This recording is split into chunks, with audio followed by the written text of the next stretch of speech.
Happy New Year, folks. It's Ian here from Mortar Matching.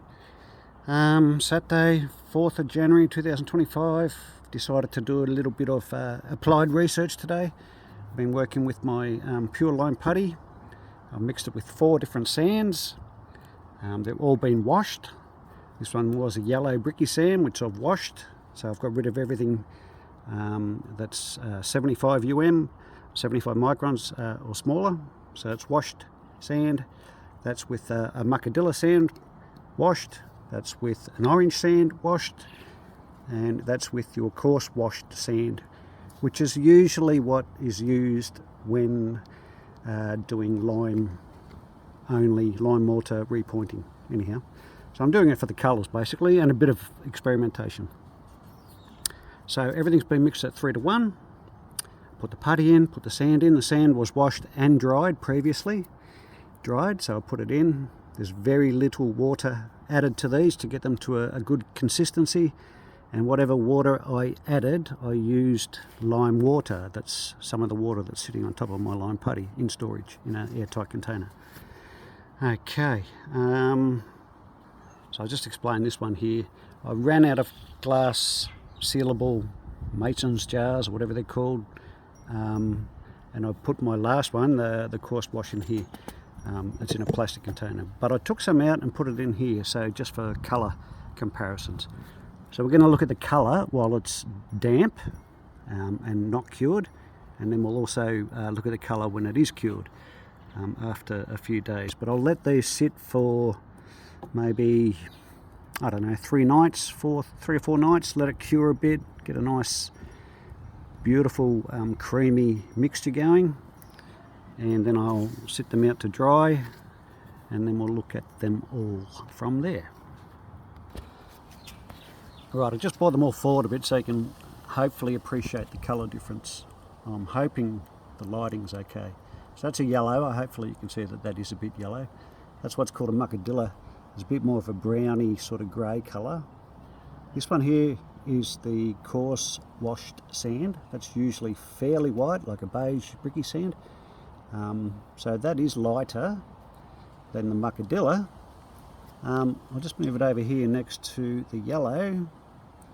Yeah, and you can see it's lighter, but fairly close, but the yellow is in there. I think when all of these are dried, it's going to be pretty hard to pick which one is which, because the white lime will probably come through. But this one will be interesting.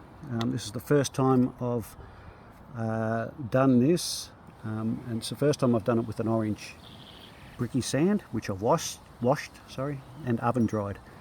So hopefully the results of all this will be interesting, I hope. Anyhow, I'm going to sign off. One thing I've noticed on YouTube, I've got a bit of a following. Most people who watch are from the UK.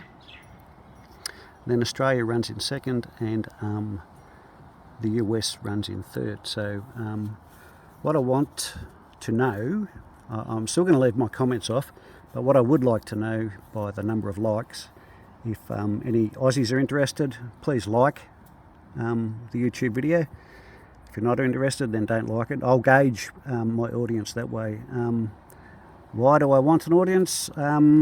Well, I'm doing a lot of research and mucking around because I'm 60 and I've laid bricks all my life, and I'm finding it interesting. So I'm recording it for, I don't know, hopefully for some training maybe, or just out of interest. I'd like to see brickies when they get to my age, or earlier even, to start looking into heritage mortar, lime mortar, because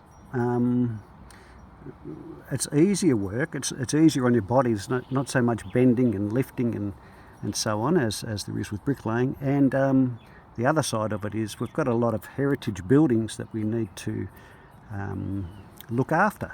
You know, we've got to keep them true to their heritage build. So the more brickies that I can get interested in learning about lime putties, etc., and heritage work, hopefully that will benefit, for generations to come. I don't think I'm a guru or anything. It's just I don't see anybody else talking about this sort of stuff. I'm pretty passionate about, recycling, all sorts of things, but also heritage. So one thing that happens around my neighbourhood at the moment is there's lots of houses getting knocked down and these great big mansions getting put up, built out of foam and all sorts of garbage. And I'm wanting to be vocal, but it's probably not worth the grief that I'd probably cop in the end. So I thought maybe I could go this way. Hopefully I can get some people, especially some Aussies, interested in heritage brickwork and heritage repointing and just working in heritage stuff. I've got some beautiful old buildings, but heritage work does not have to be something that's 100 or 120 years old. It could be a house just like mine that was built in 1960. These houses don't have to be knocked down. They've got good bones, they've got strong structure, they've got bricks on the outside. They're beautiful homes, they breathe, but people are knocking them down and putting up these styrofoam, polyurethane, plastic, foamy bloody McMansions. There's no yard left. It's just disgusting. So that's all part of my motivation to put up some videos too. Anyhow, to the UK audience, good on you geezers, and to the American audience, howdy partner. Yeah, good one, Ian. All right, see you guys. Ciao.